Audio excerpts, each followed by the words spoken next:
এই কোরআন শরীফের ভিতরে ইয়া আদম, ইয়া জাকারিয়া, ইয়া ইয়াহইয়া, ইয়া মূসা, ইয়া ইব্রাহিম, এভাবে করে নবীদেরকে আল্লাহ রাব্বুল আলামিন নাম ধরে ধরে ডেকেছেন, কিন্তু মুহাম্মদ সাল্লাল্লাহু আলাইহি সাল্লামকে ইয়া মুহাম্মদ বলে কোরআন শরীফে কোথাও ডাকেন নাই। সুবহানাল্লাহ, সুবহানাল্লাহ। নিজে তো আল্লাহ ডাকলেনই না, নিজে তো হুজুরকে কোথাও আল্লাহ নাম ধরে ডাকলেন না, বরং উম্মতদেরকেও নিষেধ করে দিলেন আমার নবীকে এভাবে নাম ধরে কখনো ডাকাডাকি করবে না। আল্লাহ পাক তার নবীকে এভাবে মর্যাদা দিলেন, সম্মান দিলেন। এ সম্মান সকল দিক থেকে সম্মান, সৌন্দর্যের দিক থেকে, দেখার দিক থেকে, মর্যাদার দিক থেকে রাসূলকে এমন বানালেন, হযরত আদম থেকে শুরু করে ঈসা আলাইহিস সালাম পর্যন্ত এই পৃথিবীতে যত নবী আল্লাহ পাঠালেন সমস্ত নবীদের গুণাবলী এক জায়গায় করে একা মুহাম্মদ সাল্লাল্লাহু আলাইহি সাল্লামকে আল্লাহ দান করে দিলেন। সৌন্দর্য দিলেন এত বেশি, হযরত আয়েশা সিদ্দিকা রাদিয়াল্লাহু তাআলা আনহা বলেছেন, যারা নাকি হযরত ইউসুফকে দেখে নিজেদের অজান্তে নিজেদের হাতের আঙ্গুলগুলো কেটে ফেলে দিয়েছিল, ওরা যদি মুহাম্মদ সাল্লাল্লাহু আলাইহি সাল্লামকে দেখতে পেত তাহলে নিজের হাত কাটতে কাটতে কখন যে নিজেদের কলিজা কেটে ফেলে দিত ওরা টের পেত না। হযরত ইউসুফকে দেখে কিছুমাত্র মহিলারা নিজেদের আঙ্গুল কাটায় দিয়েছিল, আর রাসূলকে দেখে সাহাবায়ে কেরাম তাদের কল্লা কাটায় দিয়েছিলেন। এই সম্মান, এই মর্যাদা দিয়ে আল্লাহ রাব্বুল আলামিন তাকে দুনিয়ায় পাঠাই দিলেন, দায়িত্ব দিয়ে দিলেন, জমিন হলো আমার। হুয়াল্লাযী আরসালা রাসূলাহু বিল হুদা ওয়া দীনিল হক লিইয়ুযহিরাহু আলাদ দীনি কুল্লিহি ফাকাফা বিল্লাহি শাহীদা। দায়িত্ব দেওয়া হলো, এই জমিন হলো আমার, আমার জমিনের উপরে আমার দেওয়া বিধানকে কায়েম করে দিবে, এটাই দিলাম দায়িত্ব। এই দায়িত্ব পালন করতে নবীজি মক্কি জিন্দেগিতে 13 বছর সময় লাগলো মানুষ তৈরি করতে। 13 বছর পূর্ণ হওয়ার পথে এমন সময় রব্বুল আলামিন ইচ্ছে করলেন নবীজিকে আপন দরবারে ডেকে নেবেন, কিছু খাস কথা বলার জন্য নিজের দরবারে ডেকে নেবেন, মেরাজ করাবেন, আরশে আজিমে ডেকে নেবেন। এই পৃথিবীর কোন পয়গম্বরের কিসমতে যা হয় নাই, আপনার আমার নবী মুহাম্মদ সাল্লাল্লাহু আলাইহি ওয়াসাল্লামকে আল্লাহ রাব্বুল আলামিন সেই মর্যাদা দিয়েছেন। জোরে কোন সুবহানাল্লাহ। ধুলির ধরা থেকে রাসূলকে আরশে আজিমে নিয়ে যাওয়া হবে। বোরাক এলো, বোরাক হচ্ছে বাতুন থেকে উৎপত্তি, এর অর্থ হচ্ছে বিজলি, বৈদ্যুতিক গতি সম্পন্ন, ঘোড়ার চাইতে ছোট, খচ্চরের চাইতে বড়, এই জাতীয় একটা প্রাণীর মতো হযরত জিবরাইল নিয়ে আসলেন। আমাদের দেশে কারো কারো বাড়িতে আয়নায় বান্ধানো থাকে এই ছবিটা, ঘোড়া আছে, 2টা ডানা আছে, মাথাটা মেয়ে লোকের মতো, চুলগুলো ঝুলে পড়ছে, নিচে লেখা আছে হাজা বুরাকুন নবী সাল্লাল্লাহু আলাইহি ওয়াসাল্লাম। আন্দাজে কোথায় পাইছে আল্লাহ? মিথ্যে কথা, বাজে কথা। আল্লাহ এরকম একটা মেয়ে লোক মার্কা ঘোড়া পাঠাইছিল হুজুরকে নেওয়ার জন্য, এটা কথা হইল। রাসূলকে মক্কা থেকে উম্মে বাবে উম্মে হানি থেকে হুজুরকে বের করে নিয়ে যাওয়া হলো বাইতুল মাকদাস। সমস্ত পয়গম্বর দুনিয়া আল্লাহ যাদের পাঠিয়েছিলেন সমস্ত রূহ উপস্থিত ছিল সেখানে। রাসূল কারীম সাল্লাল্লাহু আলাইহি ওয়াসাল্লাম এখান থেকে মেরাজ করলেন। এতটুকু ছিল ইসরা। কোরআনে কারীম বলছে, আজকের কারি সাহেব যেখান থেকে তেলাওয়াত করেছিলেন, সুবহানাল্লাযী আসরা বিআবদিহি লাইলাম মিনাল মাসজিদিল হারাম ইলাল মাসজিদিল আকসা ইলা আখিরিল আয়া। কারো কারো মাথার মধ্যে যারা বিজ্ঞান পড়াশোনা করে বা আধুনিক চিন্তিত লোক, আধুনিক শিক্ষিত লোক, তাদের মধ্যে চিন্তাটা আসতে পারে যে ল অফ গ্র্যাভিটেশন পার হয়ে, মাধ্যাকর্ষণ শক্তি পার হয়ে একটা জড় পদার্থ, একটা জড় শরীর কি করে মাধ্যাকর্ষণ পাড়ি দিয়া উপরে চলে গেল, এটা হাউ ইজ ইট পসিবল, এটা কি করে সম্ভব? চিন্তাটা মাথার মধ্যে আসতে। কিন্তু এখন আর ওইসব চিন্তা নাই। আমি হিউস্টনে দেখে এলাম, আমেরিকার সেই মহাশূন্য গবেষণাগার, সেইখানে দেখলাম বিরাট রকেট, যে রকেটটা তারা পাঠাতে চেয়েছিল কিন্তু পাঠায় না, কি সব প্রবলেম হয়েছে সেই জন্য। সেই তৈরি করা রকেটটা দেখলাম, রকেটটার যে দরজাটা, সেই দরজাটারই ওজন হচ্ছে 20 টন দরজা। এমন টেকনোলজি দিয়ে দরজাটা তৈরি করা হয়েছে যে একটা লোকই দরজাটা এভাবে লাগাই দিতে পারে, আবার খুলেও দিতে পারে। 20 টন ওজন দরজা। আর পুরা রকেটটার ওজনটা কি হবে চিন্তা করেন। 3টা জিনিস থাকে, 2টা থাকে সিলিন্ডার, আর একটা থাকে যেটার ভিতরে মানুষ থাকে, সেই মানুষ বসার জন্য একটা, আর 2টো সিলিন্ডার থাকে। যখন এখান থেকে ছেড়ে দেওয়া হয় তখন দুই দিকে 2টা যে কোল বালিশের মতো থাকে, দেখছেন কিনা ছবিতে আপনারা, এই 2টো জ্বলে পড়ে গেল। যাওয়ার সময় এই 2টোতে যে ফোর্স লাগিয়ে দিল, এই ফোর্সে ল অফ গ্র্যাভিটেশন পার করে দিল, এরপর আর তার কোনো তেল লাগবে না, বিনা তেলে যত খুশি তত উপরে চলে যেতে পারবে। চিন্তা করলাম মানুষের মাথায় যদি এই জ্ঞান আল্লাহ দেন, এত জটিল জিনিস এত পাওয়ারফুল করে ছেড়ে দেওয়া হয়েছে, ল অফ গ্র্যাভিটেশন পার হয়ে যাওয়ার পর মাধ্যাকর্ষণ শক্তি শুধু পৃথিবীর নাই, প্রত্যেকটা গ্রহ প্রত্যেকটা উপগ্রহের আলাদা আলাদা মাধ্যাকর্ষণ আছে। যদি তা না থাকতো একটা থেকে আর একটা বিচ্ছিন্ন হয়ে পৃথিবীতে লন্ডভন্ড হয়ে যেত। প্রত্যেকটার আলাদা আলাদা মাধ্যাকর্ষণ শক্তি আছে। তো সেই জিনিসটা এভাবে চলে যায়। আল্লাহ রাব্বুল আলামিন তার হাবিবকে নেবেন, আপনার অত চিন্তা কেন যেটা গেল কেমনে, এটা কি করে সম্ভব? আপনার মাথায় ঢুকবে না, আপনার আমার মাথায় ঢুকবে না। ঢুকবে না বলেই ঘটনার সূত্রপাত আল্লাহ কেমনে করছে সেদিকেই লক্ষ্য করে। দুনিয়ার মানুষ তুমি আমার কুদরত তোমার মাথায় ঢুকবে না। সেই জন্য ইসরার ঘটনা বলতে গিয়া রব্বুল আলামিন শুরুই করলেন সুবহানাল্লাযী আসরা বিআবদিহি। সুবহানাল্লাহ, সমস্ত দুর্বলতা অক্ষমতা থেকে মুক্ত সেই সত্তা যিনি তার বান্দাকে ইসরা করিয়েছেন, মেরাজ করিয়েছেন। সুবহানাল্লাহ, সমস্ত দুর্বলতা অক্ষমতা থেকে মুক্ত তিনি পার করে নিয়ে গিয়েছেন। তারপরে মুহূর্তের ভিতরে মহাশূন্য পাড়ি দিয়ে, সেই মহাশূন্য মালিক এইখান থেকে সূর্য কত দূরে জানেন না? 9,30,00,000 মাইল দূরে এখান থেকে সূর্য। সেই সূর্য, তারপরে রয়েছে গ্যালাক্সি, মিল্কি ওয়ে, গ্রহ নক্ষত্র, সে যে কত দূরে। যে সমস্ত তারকা, এমন বহুত তারকা আছে যে তারকা সৃষ্টির পর তার আলো পৃথিবীর মাটি আজ পর্যন্ত স্পর্শ করে নাই, অথচ আলোর গতি প্রতি সেকেন্ডে কত মাইল? 1,86,000 মাইল। এই 1,86,000 মাইলের সেকেন্ড, এর মিনিট, এর ঘন্টা, এর দিন, এর সপ্তাহ, এর মাস, এর বছর, এটাকে বলা হয় লাইট ইয়ার, আলোক বর্ষ। সেই তারকা তৈরি হওয়ার পর কত সহস্র সহস্র লাইট ইয়ার চলে গেল, আজ পর্যন্ত সেই তারকার আলো পৃথিবীর মাটি স্পর্শ করতে পারে নাই। তাহলে সেই তারা কোথায়? আল্লাহ রাব্বুল আলামিন তার হাবিবকে চাঁদ, সূর্য, গ্রহ, নক্ষত্র, মহাশূন্য পাড়ি দিয়ে, তারপরে 7 আকাশ পাড়ি দিয়ে সিদরাতুল মুনতাহা পর্যন্ত নিয়ে গেলেন। জোরে কোন সুবহানাল্লাহ। এবার সিদরাতুল মুনতাহা পর্যন্ত যাওয়ার পথে যত ঘটনা ঘটলো সেগুলো আপনারা ইতিহাস থেকে পড়ে নেবেন, ওগুলি বলার সময় আমার কাছে নাই। সিদরাতুল মুনতাহায় যাওয়ার পর হযরত জিবরাইল বলেন, আর আমি যেতে পারবো না, এটা হলো বিপজ্জনক বর্ডার। আমি যদি আর এক চুল অগ্রসর হই তাহলে আমি জ্বলে পুড়ে ছাই হয়ে যাব, আমার আর যাওয়ার অধিকার নাই। হুজুর সেখানে বসে থাকলেন। জিবরাইল বলে গেলেন, এখান থেকে আপনাকে নেওয়ার কুদরতি ব্যবস্থা হয়ে যাবে। রাসূল দুনিয়ায় ফিরে এসে হযরত বেলালকে ডেকে বলেছিলেন, বেলাল গো, এমন কি আমল তুমি করো আমারে শোনাও। হযরত বেলাল বলেন, হুজুর আমার আমল তো সব আপনি জানেন। কয় না, কি করো শোনাও। বেলাল বলেন, হুজুর খাস আমলের মধ্যে এতটুকু আছে যে আমি কখনো বিনা উজুতে থাকি না, যখন উজু চলে যায় উজু করি, আর উজুর ইহতিমামের জন্য 2 রাকাত নফল নামাজ পড়ি। হুজুর বলেন, বেলাল তুমি এই আমল ছাড়বে না, কারণ সিদরাতুল মুনতাহায় হযরত জিবরাইল আমারে যখন ছেড়ে চলে গেলেন, আমার একা একা বড় ভয় লাগতে লাগলো। তখন আমার মনে হচ্ছিল তুমি যেন আমার চতুর্দিকে হাঁটতেছো। আমার ভাইরা, রফরফ নামক বিছানা চলে এলো। কুদরতি এই বিছানায় চড়ে আল্লাহ রাব্বুল আলামিনের দরবারে আরশে আজিমে পৌঁছে গেলেন। জোরে বলেন সুবহানাল্লাহ, জোরে বলেন সুবহানাল্লাহ। যেখানে পৃথিবীর কোন মানুষের যাওয়া সম্ভব নয়, গোটা পৃথিবীর মানুষের মর্যাদা আল্লাহ পাক বাড়াই দিলেন। আরশে আজিমে হুজুরকে নিয়ে গেলেন। তারপরে তিনি কথাবার্তা হুজুরের সাথে কি বললেন সেই কথাগুলি নিয়ে আমাদের দেশে কথা হলো এই যে হুজুরকে নিয়ে আল্লাহ 5 ওয়াক্ত নামাজ দিয়েছিলেন তো 50 ওয়াক্ত। মুসা আলাইহিস সালামের সাথে দেখা না হলে তো কাম সারছিল, আমাদের আর উপায় ছিল। আরে ভাই, শুধু নামাজ দেওয়াই যদি উদ্দেশ্য হবে তাহলে রোজার মতো তো আল্লাহ দুনিয়ায় বসে দিতে পারতেন কিনা, হজের মতো জাকাতের মতো পারতেন কিনা। শুধু নামাজের জন্য নয়, আল্লাহ পাকের কায়নাত দেখাবার জন্য আল্লাহ পাক তাকে নিয়েছিলেন। বেহেশত দেখাইছেন, দোজখ দেখাইছেন, ভালো কাজ করলে কিরকম শান্তি হবে, খারাপ কাজ করলে কিরকম শাস্তি হবে চোখে দেখাই দিয়েছেন। মুহাম্মদ রাসূলুল্লাহ সাল্লাল্লাহু আলাইহি ওয়াসাল্লাম মেরাজ থেকে ফিরে এলেন, ঘরে এসে দেখেন উজুর পানি, উজু করে যে গেছিলেন উজুর পানি তখনও গড়াচ্ছে। যে দরজা দিয়ে বেরিয়েছিলেন দরজাটা ধাক্কায় তখনও কাঁপতেছে। যে বিছানায় শোয়া ছিলেন সে বিছানায় মানুষ শুয়ে থাকলে যেমন উষ্ণ থাকে সেরকমের উষ্ণ ভাব তখনও আছে। কেমনে হলো? মাথায় ঢুকবে না। সুবহানাল্লাহ, কোন ঢুকবে? জোরে কোন সুবহানাল্লাহ। এটার ব্যাপারে কোন বিজ্ঞান, দর্শন, যুক্তির প্রয়োজন নাই।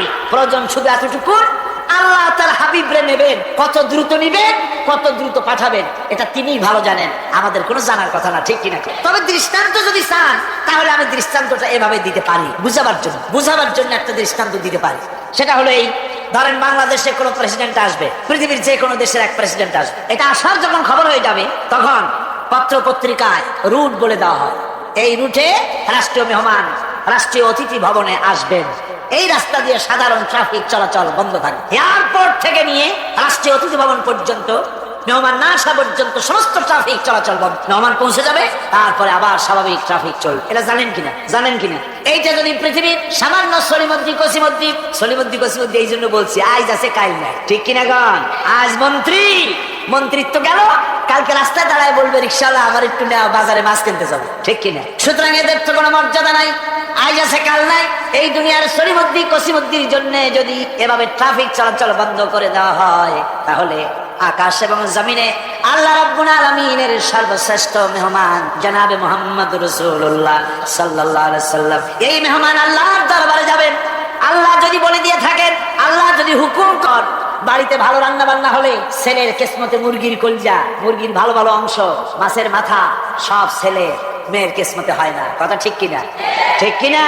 এরপরে যদি রোগ হয়, মেয়ের অসুখ হয়েছে, ধৈর্য ধরতে তাকে নসিহত করা হয়, আর ছেলের অসুখ হওয়ার সাথে সাথে ডাক্তার 15টা বাড়িতে চলে আসে, ঠিক কিনা? এই বৈষম্য ইসলাম করেননি, আপনারা করেছেন, সমাজ করেছে, এই বৈষম্য ইসলাম করে। আমার বন্ধুগণ, মেয়েদের মর্যাদা কত বেশি, আল্লাহ রাসূল কত মর্যাদা দিয়েছেন নারীকে, মেয়েদেরকে কত মর্যাদা দিলেন। এই মেয়ে তার কিসমতে বাড়িতে এই অবস্থা হলো, তারপরে যখন বড় হলো, বিবাহ দেওয়ার সময় বাপে করলো পাপ, বিবাহের সময় মেয়েকে একটা পালঙ্ক দিল, সোফা সেট দিল, কাপড় চোপড় দিল, সোনা দানা দিল, বাস বাসানির মতো একটা আসসালামু আলাইকুম দিয়ে দিল, যাও। জমির ভাগ দিল না, বাড়ির ভাগ দিল না, ব্যবসার ভাগ দিল না, জমি বাড়ি টাকা পয়সা সবকিছু ছেলেদের নামে লিখে দিল, মেয়েটাকে জনমের মতো ব্যবসার টাকা দিয়া বাড়ি দিয়া বঞ্চিত করে দিল, ঠিক কিনা? এরপরে হাজী শাহ মক্কা শরীফ মায়েরা ঠগাইছে, জন্মের ঠগা, মক্কা শরীফ থেকে হজ করে আইসা 15 হাত লম্বা জামার টাকায় দিয়া, এরপরে মক্কা শরীফের জায়নামাজের উপরে সেজদা দিয়া মুনাজাত করে কয়, আল্লাহ আমি যেন দোজখে না যাই, আমারে বেহেশত দিও। ফেরেশতারা কয়, পাজি তুই মর আগে জন্মের বেহেশত করে খাওয়ায়। মেয়েরে ঠকাইছি, বোনেরে ঠকাইছি, ফুফুকে ঠকাইছিস, বেহেশত তো সোজা তোর মামু বাড়ি। মেয়েকে ঠকানো যাবে, ছেলের যে অধিকার আছে মেয়েরও সে অধিকার আছে। এই অধিকারের কথা কোরআনে বলা আছে, নাই? চিল্লায় বলেন নাই? আছে। মেয়ের অধিকার আদায় করেন, আপনার ধানি জমি থেকে তার অংশ দিবেন, আপনার বাড়ির জমিন থেকে অংশ দিবেন, আপনার ব্যবসার টাকার অংশ দিবেন। ছেলেও আপনার, মেয়েও আপনার। আপনার নামাজ, রোজা, হজ, যাকাত, তাহাজ্জুদ কাজে লাগবে না যদি মেয়েকে ঠকান। ইসলাম নারীকে অধিকার। এই মেয়ে কদিন পরে আরেকজনের বউ হয়ে গেল, বিবাহের সময় দেখেন অধিকার কার বেশি? সুবহানাল্লাহ। আমি বলি সারা পৃথিবী সমস্ত মানুষ যদি তাদের কলিজাটা ছিঁড়া রাসূলুল্লাহর পায়ের উপরে দিয়ে দিত, রাসূলুল্লাহ ঋণ শোধ হতো না। এই পৃথিবীর মানুষের অধিকার তিনি দিচ্ছে। নারীর কোনো সম্মান নাই। যেই যুগে মেয়ে হয়ে শোনা মাত্র গলাটা টিপা মেরে ফেলাই। আল্লাহ কোরআন শরীফে কোন অপরাধে মেয়েগুলির মেরে ফেলতে, অপরাধটা করছি, এই মেয়ে মেরে ফেলতেছে। ওই যে হাদিস শরীফে একটা লোক গিয়ে কাঁদতেছিল মুসলমান হওয়ার পরও।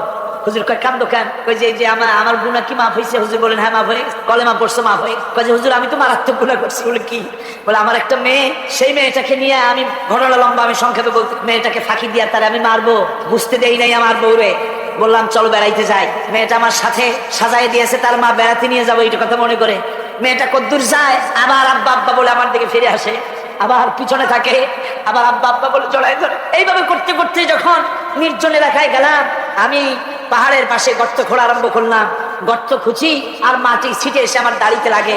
বাচ্চা মেয়েটা আমার কাছে এসে দাড়ি দিয়ে ধুল ঝাড়ায় দেয়, কয় আব্বা তোমার দাড়িতে ধুল লাগতেছে, তুমি এই কষ্ট করতেছো কেন? মেয়ে তো বোঝে না যে আমি তার জন্য কবরটা খোঁড়া হয়ে যাওয়ার পর মেয়েটারে বান্ধা শুরু করলাম। মেয়ে এখন কাঁদতেছে, বাবা আমার বান্ধব কেন? আমি তারে বাঁধা জোরে ওর মধ্যে নিক্ষেপ করে দিলাম। মেয়েটা গর্তের মধ্যে বসে চিৎকার করে বলছে, আব্বা তুমি আমারে বাঁচতে দাও, আমি তোমার বাপ বলে সমাজে হ্যাঁ করবো না, আমি ভিক্ষা করে খাবো, আমার বাইরো না। লোকটি বলছি ইয়া রাসূলুল্লাহ, আমার মনে দরদ আসলো না। আমি একটা পাথর উঁচু করে আমার মেয়ের বুক লক্ষ্য করে জোরে মেরে দিলাম। বুকটা ফেটে রক্ত ফিনকি দিয়ে উঠলো, আর মেয়ের বুক থেকে আওয়াজ বেরোলো, আব্বা। আমার কানে যেন এখনো সেই আওয়াজ বাজে। হাদিস শরীফে এসেছে, হুজুরের চোখের পানি, দাড়ি ভিজে ভিজে জামার উপরে পড়তেছিল। হুজুর বললেন, না হারে, মানুষও পারে এরকম কাম করতে। পৃথিবীতে নারীর যখন কোনো সম্মান ছিল না, মর্যাদা ছিল না, সেই সময় আমার রাসূল, আমার বিশ্বনবী নারীদেরকে সম্মানের হাত ধরে গর্তের ভিতর থেকে উঠাইয়া রানী আসনে বসাইয়া দিবে। মায়ের মর্যাদা দিয়ে দিন। সুবহানাল্লাহ। নারীরা আমাদের মায়ের জাত, নারীরা আমার কিয়ের জাত? মায়ের। আমার মা বোনেরা, তোমাদের সম্মান কত তোমরা জানো না। আমরা পুরুষ, আমাদের পায়ের তলে জুতা, আর তোমরা আমাদের মায়ের জাত, তোমরা নারী, তোমাদের পায়ের তলে আল্লাহর জান্নাত, আল্লাহর ব্যস্ততা তোমাদের পায়ের তলে। এই সম্মান আল্লাহ তোমাদের দিয়েছে, নবী দিয়েছে। সুবহানাল্লাহ। কর ভাইরা আমার, অধিকার ইসলাম দিয়েছে। বিবাহ যখন হয়, এই বিবাহের সময় এজেন্ট আনতে হয়। আর বিবাহ হচ্ছে বিবাহ বৈঠক, এজেন্ট আনার জন্য এই যে কি জানি কয় ম্যারেজ রেজিস্ট্রার বা মৌলবি সাহেব, কার অনুমতি আগে না? বলেন কারণ। তাহলে অধিকার ইসলাম পুরুষে দিল না মেয়ে লোকে দিল? আগে মেয়ে লোকের কাছে যাও, মেয়েটাকে জিজ্ঞেস করো সেই বিবাহে রাজি আছে। সুবহানাল্লাহ। এই বিবাহে রাজি আছে কিনা তার অধিকারী। এরপরে এই বিবাহে করার ব্যাপারে কত বৈষম্য। আজ বিবাহ করতে গেলে যৌতুকের প্রথায় রাসূলুল্লাহ যৌতুক দিয়ে, ওটা যৌতুক না, ওটা উপহার, ওটা হাদিয়া। রাসূলুল্লাহ তোহফা দিয়েছিলেন হুজুরের জামাই। সুবহানাল্লাহ। কি জামাই? এক জামাই তো জিন্নুর আইন, যাকে ফেরেশতারা পর্যন্ত লজ্জা করতো যারে দেখে। হযরত ওসমান রাদিয়াল্লাহু তাআলা আনহু, আরেকজন হযরত আলী কাররামাল্লাহু ওয়াজহাহু। হযরত আলী, যার সম্পর্কে রাসূল পাক সাল্লাল্লাহু আলাইহি ওয়াসাল্লাম যাকে কত সম্মান দিয়েছেন, কত মর্যাদা দিয়েছেন, এই হলো হযরত আলী হুজুরের জামাই। আনা মাদিনাতুল ইলম ওয়া আলিউম বাবুহা। আমি হলাম জ্ঞানের রাজ্য, আর আলী হলো সেই রাজ্যে প্রবেশের দরজা। সুবহানাল্লাহ। ভাইরা, এই হলো জামাই। আর মেয়ে খাতুনে জান্নাত বিনতে রাসূল, বেহেশতের সমস্ত রমণীদের সরদারিনী মা ফাতিমাতুজ জাহরা রাদিয়াল্লাহু তাআলা। কি উপহার দিলেন বিয়েতে রাসূল? এই মেয়ে আর এই জামাই। উপহার হলো খেজুরের ছোবড়ার একটা তোষক, পানি উঠাবার জন্য একটা মশক, আর আটা পেশা একটা জাত। এই হলো নবীর মেয়ে আর জামাইয়ের জন্য। আজ সমাজের ভেতরে যৌতুক সৃষ্টি হয়। এই যৌতুক নিতেছে মুসলমানেরা, কন্যা পক্ষের কাছ থেকে দাবি করে যৌতুক আদায় করা হচ্ছে। ঠিক কিনা কর? যৌতুক দিতে হবে, যৌতুক দিতে হবে। দিবা পাজেরো জিপ লেটেস্ট মডেল, 10 লক্ষ টাকার ক্যাশ, গুলশানে অফিস, মঙ্গল গ্রহে বাড়ি। মানে মেয়ে জন্ম দিয়া বাপ এমন বিপদে পড়েছে যেন তওবা করা দরকার, আল্লাহ আমারে মাইয়া দিও না। ঠিক কিনা? সমাজের অভিশাপ। আপনি মেয়ে বিয়ে দেওয়ার সময়, ছেলে বিয়ে দেওয়ার সময় কন্যা পক্ষের কাছ থেকে ডিমান্ড করতে পারবেন না। যদি বর কন্যা পক্ষ ইচ্ছে করে কিছু দেয়, দেওয়া সুন্নত নেওয়া, কিন্তু দাবি করতে পারবেন। দাবি করে যদি নেন, শুকরের মাংস খাওয়া কি? বলেন না কি? কুত্তার পায়খানা খাওয়া কি? আর যারা জবাব দিলেন না তাদের জন্য কি মোবা? কুত্তার পায়খানা খাওয়া কি? সুতরাং মেয়ে বিয়ে, ছেলে বিয়ে দেওয়ার সময় কন্যা পক্ষের কাছ থেকে যৌতুক আদায়ের নামে দাবি করে কোনো কিছু শুয়ারের মাংসের মতো, কুত্তার পায়খানার মতো এসব জিনিস আপনারা কি দাবি করে আদায় করবেন?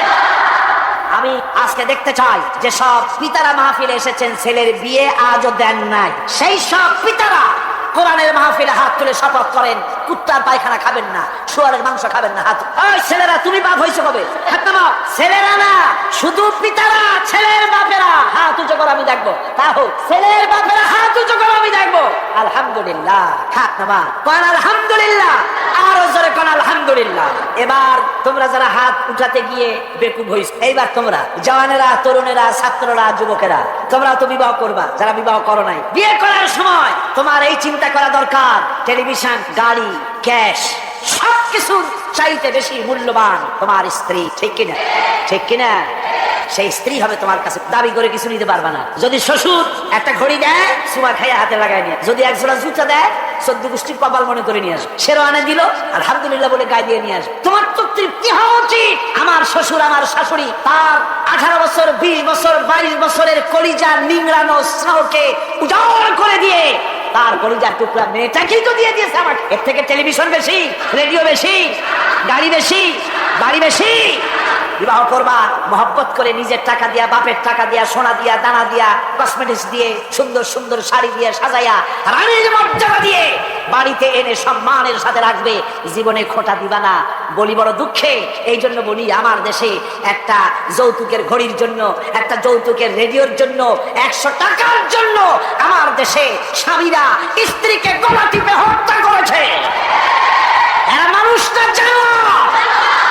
সুতরাং যুবকেরা, বীর চট্টলার, বীর মুজাহিদ, তরুণ যুবক, তোমরা যারা বিয়ে করনি, ওয়াদা করো যৌতুক ছাড়াই বিবাহ করবে। কারা হাত উঁচু করে দেখাও।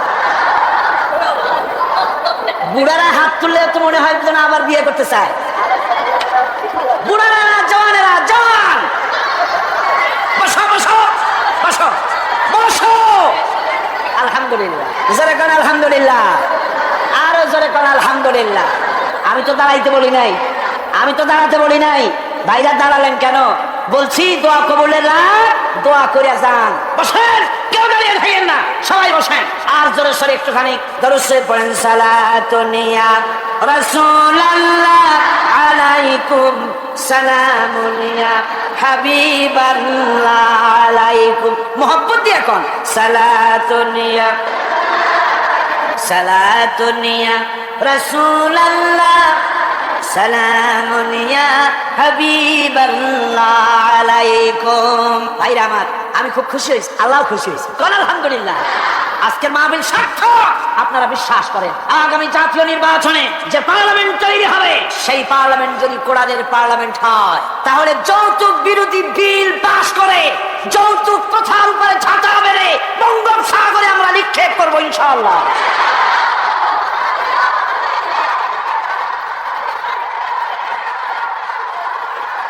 আমার কাছে,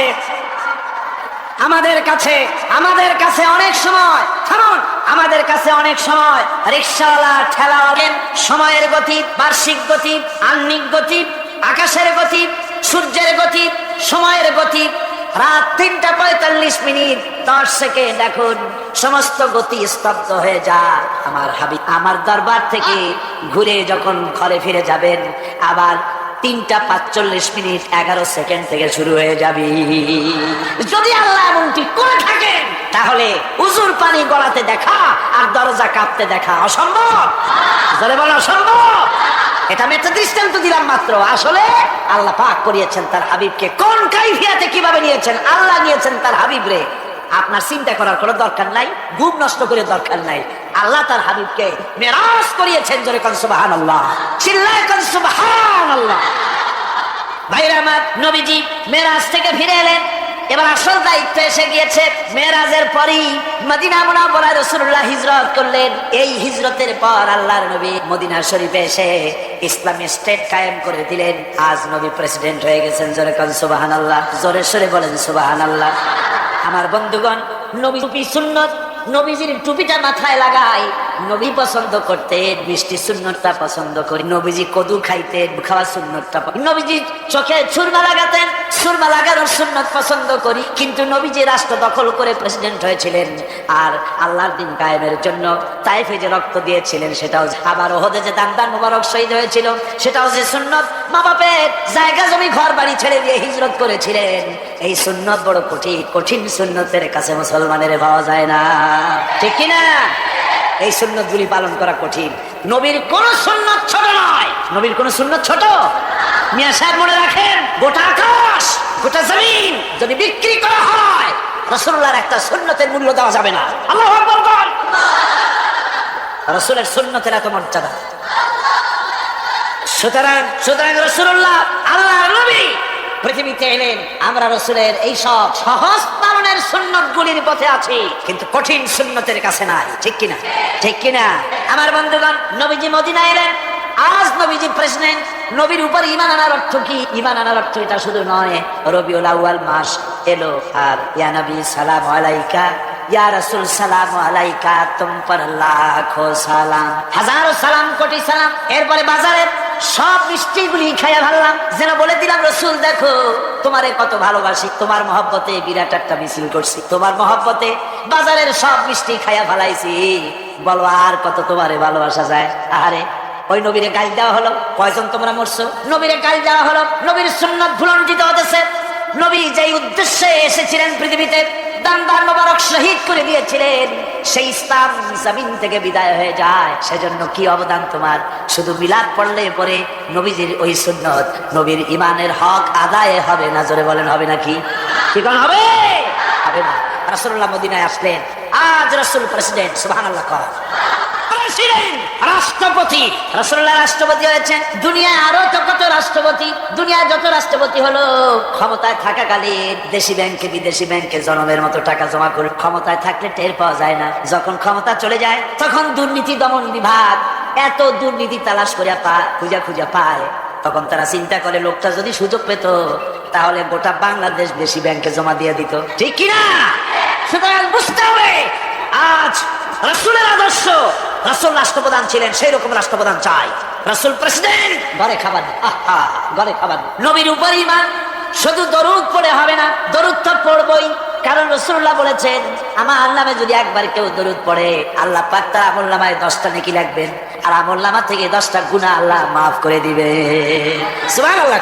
দরুদ তো পড়বই, কিন্তু শুধু দরুদ নয়, রাসূলুল্লাহ প্রেসিডেন্ট, ঘরে খাবার। আমার মা, আমাদের মা হযরত আয়েশা সিদ্দিকা রাদিয়াল্লাহু তাআলা আনহা বলেছেন নবীর পরিবারের ঘরে মুসালসাল এমন অনেক রাত চলে গেছে, অনেক দিন চলে গেছে, মাস চলে গেছে, নবীর ঘরে চুলায় আগুন জ্বলে নাই। রাসূলুল্লাহ ক্ষুধার্ত হয়ে ঘরের মধ্যে প্রবেশ করেছেন, বলেছেন আয়েশা রে, সারাদিন কাজ করে করে হয়রান হয়ে গেছি, আমার একটু খাবার দাও। হযরত আয়েশা কেঁদে কেঁদে বলেন ইয়া রাসূলুল্লাহ, আল্লাহর নামে কসম করে বলি আমি আয়েশার ঘরে পানি ছাড়া কোনো খাবার নাই। এই ছিল রাসূলুল্লাহ রাষ্ট্রপ্রধান, মানুষের দুয়ারে দুয়ারে পৌঁছেছে, খাবার আর চুরি নাই, ডাকাতি নাই, জেনা নাই, ব্যভিচার নাই, ধর্ষণ নাই, দরজা খুলে মানুষ ঘুমাবার সুযোগ পেয়েছে। রাসূলুল্লাহ বলছেন খায়রুল কুরুনি কারনি, শ্রেষ্ঠ যুগ আমার। শ্রেষ্ঠ যুগ কার যুগ? নবীর সেই যুগ। রাসূলুল্লাহ বাজারে যাচ্ছেন, বাড়ি বাড়ি গিয়ে বলছেন এতিমেরা, ও বিধবারা, বাজার যদি না থাকে আমাকে বলো, আমি তোমাদের বাজার করে দেবো। সুবহানাল্লাহ বিহামদিহি, সুবহানাল্লাহ। ভাইরা আমার, হযরত ওমর রাদিয়াল্লাহু তাআলা আনহু বলেন আমি রাসূলুল্লাহর খেদমতে গিয়েছিলাম, হুজুরকে গিয়ে সালাম দিলাম, আল্লাহর নবী শোয়া ছিলেন, তিনি উঠে যখন বসলেন আমি দেখতে পেলাম নবীজি যে শোয়া ছিলেন তা ছিল দড়ি দিয়ে বোনানো একটা খাটিয়া, ওই খাটিয়ার উপরে শোয়া ছিলেন। পিঠের দিকে তাকায় দেখলাম ওখানে কোনো বিছানা নাই, চাদর নাই, বালিশ নাই, এমন জায়গায় রাসূলুল্লাহ হাত মোবারক মাথার তলে দিয়া দড়ির উপরে শোয়া ছিলেন। দড়ির বুনানো খাটিয়া আজও মক্কা মদিনায় রাস্তায় রাস্তায় দেখা যায় খাটিয়াগুলা, এর উপরে হুজুর শোয়া। হুজুর যখন বসলেন দেখলাম তাকায়া রসুলের পিঠে দড়িগুলার দাগ কেটে আছে। আমি বাচ্চা শিশুর মতো কেঁদে ফেললাম, বললাম ইয়া রাসূলুল্লাহ, এই পৃথিবীর কাফির বেঈমানেরা এত সুখ করলো আর আপনার পিঠে দড়ির দাগ আমার সহ্য হয় না, হুজুর অনুমতি দেন আপনার জন্য একটা তোষক বানাইয়া দেই। রাসূল আমার বলেন ওমর রে, এই পৃথিবীতে আমি সুখ করতে আসি নাই, শান্তি করতে আসি নাই, আমি পৃথিবীতে এসেছি মানবতার মুক্তির জন্য। আমি যদি ইচ্ছা করি আর ওহদ পাহাড়টারে বলি ওহদ পাহাড় আমার জন্য সোনায় পরিণত হয়ে যা, ওহদের আস্ত পাহাড়টা আমার জন্য সোনা হয়ে যেতে পারে। আমার বন্ধুগণ, রাসূলুল্লাহ ব্যাংক উদ্বোধন করলেন। ব্যাংক উদ্বোধন করতে গিয়া আল্লাহ নবী বললেন মান তারাকা দায়নান আও দিয়ান ফালাইয়া, আমার রাষ্ট্রের ভিতরে কোন মানুষ যদি ঋণগ্রস্ত অবস্থায় মারা যায় তাহলে ওই ঋণ পরিশোধ করার মতো অর্থ যদি তার কাছে না থাকে তাহলে তার ঋণের বোঝা, তার বিবি বাল বাচ্চার বোঝা, সব বোঝা আমি মুহাম্মদ সাল্লাল্লাহু আলাইহি ওয়াসাল্লাম আমার কাঁধের উপরে উঠাইয়া নিলাম। সুবহানাল্লাহ। এমন এক রাষ্ট্র ব্যবস্থা কায়েম করেছিলেন আমার। আজ বলা হয় ইসলাম নারীকে অধিকার দেয় নাই, বলে না তথা কথিত এক শ্রেণীর প্রগতিবাদী, ওরা নিজেদেরকে দাবি করে প্রগতিবাদী, আসলে গতিমাত্রই যে প্রগতি নয় তা এই দুর্গতিরা জানে না। কথা বুঝতে পেরেছে? ওরা বলে ইসলাম নারীকে অধিকার দেয় নাই, ইসলাম নারীকে বোরখা দিয়া পেঁচাইয়া তার অধিকার নষ্ট করেছে। নাউজুবিল্লাহ। আমার মা বোনেরা, আমার ভাইয়েরা, যে নবীর উপর ঈমান আনার কথা বলা হচ্ছে ওই নবীর সব বিষয় মানতে হবে। নবীজি নারীর যে অধিকার দিয়েছেন এই এত বড় অধিকার আর কেউ দেয় নাই, জোরে বলেন সুবহানাল্লাহ। আমার ভাইয়েরা শুনুন, কোন মানুষের যদি 3টা মেয়ে হয়, রাসূলুল্লাহ বলেছেন 3 মেয়ের পিতা যদি কেউ হয় তাহলে ওই 3টা মেয়েকে যদি যত্ন করে, ভালোবাসে, মহব্বত করে, শিখায়, আদব শিখায় আর তাদেরকে সৎপাত্রস্থ করতে পারে, কিয়ামতের আমি মুহাম্মদ সাল্লাল্লাহু আলাইহি ওয়াসাল্লাম আর ওই 3 কন্যার পিতা বেহেশতে এক জায়গায় থাকবো।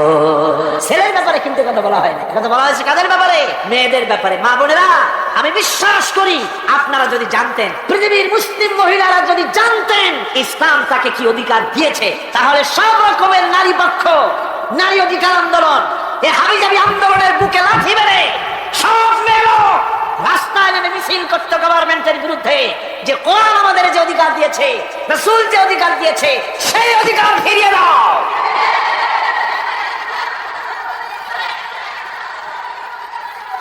আমার বন্ধুগণ, রাসূলুল্লাহ বলেছেন, ভালো করে শুনেন, রাসূলুল্লাহ বলেছেন মেয়েদেরকে গালি দিও না, অনেক লোক আছে মেয়েদেরকে গালি দেয়, কন্যাকে গালি দেয়। হুজুর বলেছেন মেয়েদের গালি দিও না, কারণ আমি মুহাম্মদ সাল্লাল্লাহু আলাইহি ওয়াসাল্লাম মেয়েদের পিতা, আমি মেয়েদের পিতা।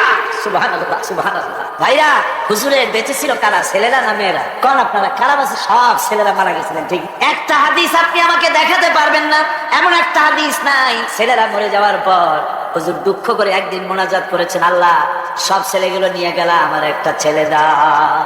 একটা হাদিস, একদিনের জন্য রাসূলুল্লাহ দোয়া করেন, মেয়েতেই সন্তুষ্ট। মেয়ের কথা হুজুর বলেছেন, মেয়ের কথা বলেছেন, যখন তোমরা বাইরে যাবা, বিদেশে যাবা, বাজারে যাবা, কিছু না কিছু উপহার নিয়ে আসবা বাড়ি, আর উপহার এনে আগে দেবা মেয়েকে। সুবহানাল্লাহ। আগে কারে? মেয়ে। সেই মেয়েরা আজ সমাজের সবচাইতে বেশি অবহেলিত, ঠিক কিনা কর? মেয়েটা একটু বড় হলেই আর একটা ছেলে যখন জন্মগ্রহণ করে, তখন এই ছেলেটারে কোলে নিতে নিতে ওর কাম সারা হয়েছে। তারপর সারা পৃথিবীর মানুষ যদি নেয় তাও কি কমবে নাকি?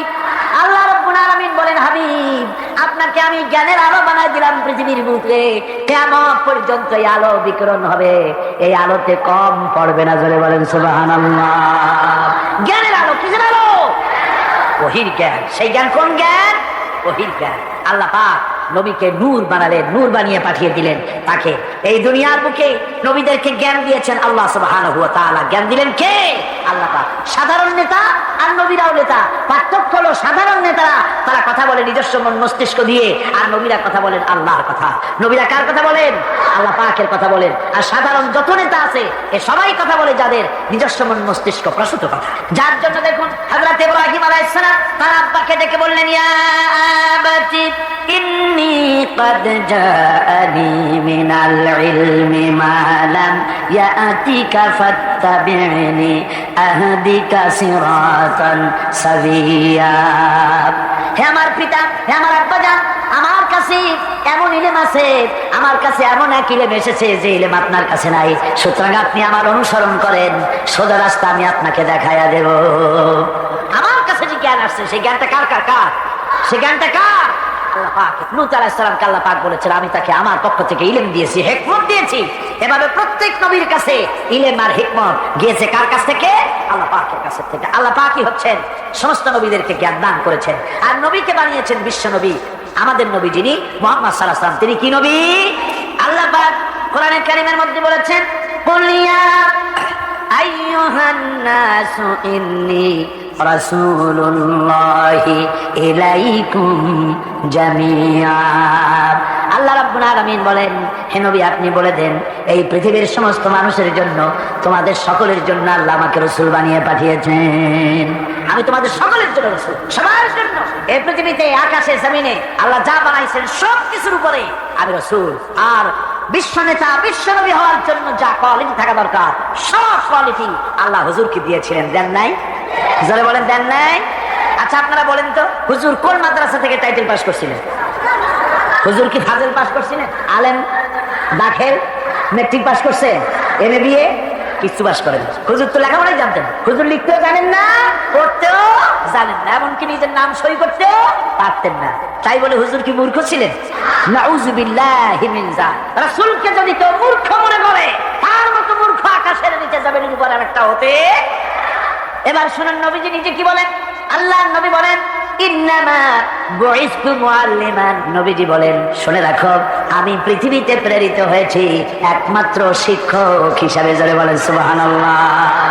পৃথিবীর সমস্ত মানুষের শিক্ষক হয়ে পৃথিবীতে আমি আসছি, সমস্ত মানুষের শিক্ষক। আল্লাহ রাব্বুল আলামিন এই পৃথিবীতে কোন মানুষের কাছে তাকে পড়ান নাই। তার কারণ হলো মানুষ তার নিজস্ব জ্ঞান দিয়ে তাকে জ্ঞান দান করবে। সেই জ্ঞান দিয়ে রাসূল কি করবেন? তিনি বিশ্ব নেতৃত্ব কেমনে দেবেন? এই জন্য অফুরন্ত জ্ঞানের মালিক যিনি, অসীম জ্ঞানের মালিক যিনি, সে আল্লাহ রাব্বুল আলামিন তার হাবিবকে নিজের পক্ষ থেকে জ্ঞানী বানাইয়া দিলেন। যার কারণে আজ পর্যন্ত নবীজির কোন কথা এমনটি প্রমাণিত হয়নি যে নবীজির ওই কথাটা অবৈজ্ঞানিক, আজকের যুগে চলতে পারে না, এমন কথা কেউ বলতে পারে নাই।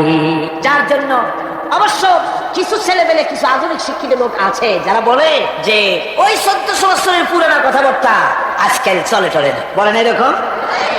আমি বলেছি এইসব ছেলেগুলোকে দাওয়াত দিয়া চায়ের দোকানে এক কাপ চা একটা সিঙ্গারা খাওয়াবে, তারপরে বলবেন বাবা এই পাইকারি কথাটা কইও না, খুচরা কথা কও। 1400 বছর আগে রসুলের কথা চলতে পারে না, কোনটা পারে না ইন্ডিকেট করো, স্পেসিফিক কথা বল, রসুলের কোন কথাটা অচল সেটা বল, বলতে পারবে, তখন কিন্তু মুখ বন্ধ হয়ে যাবে, জবাব দিতে পারবে না, টেস্ট করে দেখি। তাহলে বলে কেন?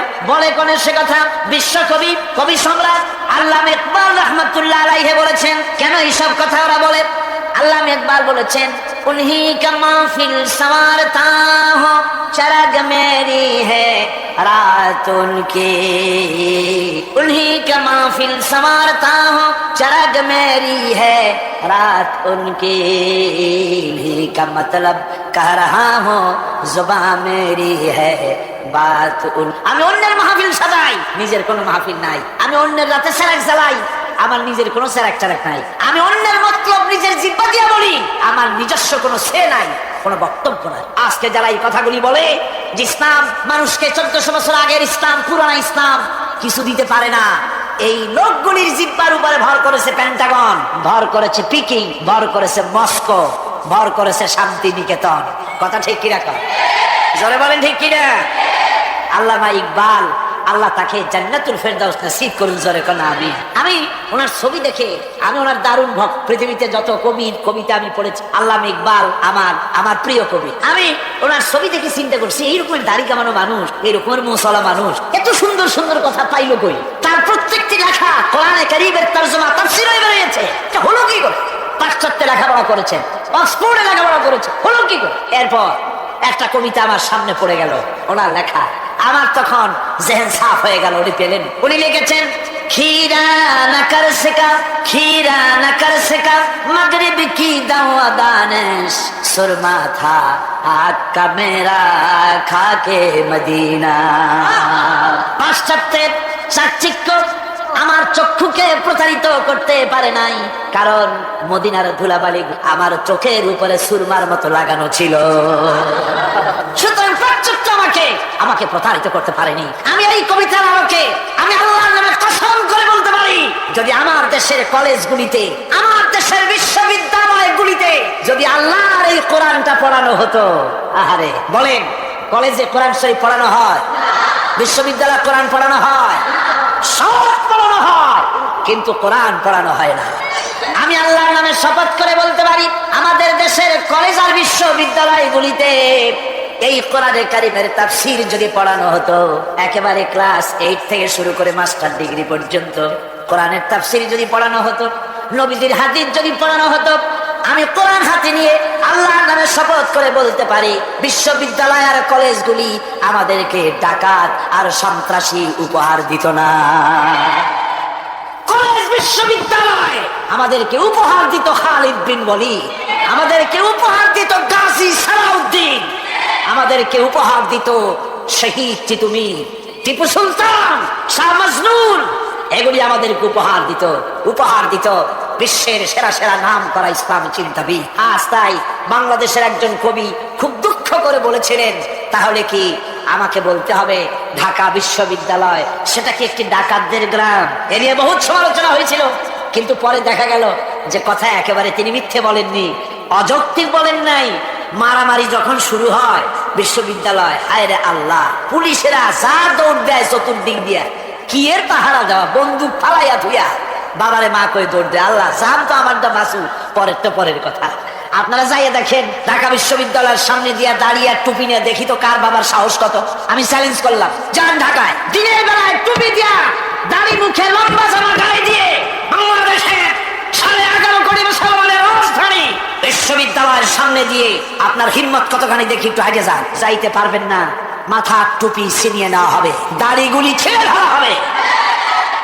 আজ কোরআন একটা সাবজেক্ট না থাকার কারণে কপাল পুড়েছে জাতি। কি পুড়েছে? কপাল পুড়ে গিয়েছে, কপাল পুড়ে গিয়েছে। বাইরে আমার একটা ছেলেরে আজ থেকে সেই বছর 2 আগে ছেলে একটারে ধরিয়া এমন মার দিল, অপরাধ কি? বুকে দাঁড়ি সমানে মার। ভাই আমারে মারো কেন? আমি কি করছি মানে? তুই তো শিবির। না আমি শিবির না। শিবির না তো দাঁড়িয়ে রাখছিস কেন? সমানে মায়ের চোটে ছেলেটা বেহুশ হয়ে গিয়েছে, তারপরে হসপিটালে নিয়ে গিয়েছে। 3 ঘন্টা পর যখন হুশ আসলো, তখন খোঁজ নিয়ে দেখা গেল কি এর শিবির, মুসলমানই না, হিন্দু। দেখছেন অবস্থা? আমি তখন বলেছিলাম রবীন্দ্রনাথের কপাল যে কত ভালো, বেচারা আগেই মরছে।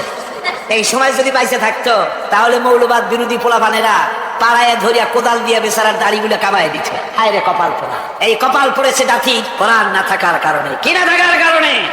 কোরআন না থাকার কারণে। কোরআন শিক্ষা দাও, সেকুলার শিক্ষা জাতিকে কিচ্ছু দিতে পারে না, দিতে পারে কোরআনের শিক্ষা। কিছু দিতে পারে। আমার বন্ধুগণ, যার কথা আজ আমি বলতেছি জনাবে মুহাম্মদুর রাসূলুল্লাহ সাল্লাল্লাহু আলাইহি ওয়াসাল্লাম, আল্লাহ রাব্বুল আলামিন এই পৃথিবীর মুখে তাকে সবচাইতে বেশি মর্যাদা দিলেন, সবচাইতে বেশি সম্মান দিলেন। পৃথিবীতে যত নবী এসেছেন, কওমের নবী, গোত্রের নবী, এলাকার নবী, মুহাম্মদ সাল্লাল্লাহু আলাইহি ওয়াসাল্লামকে বানালেন বিশ্ব নবী। তারপরে আল্লাহর নবী আল্লাহ রাব্বুল আলামিন বান্দাদেরকে বলেছেন, অন্যান্য যুগে নবীরা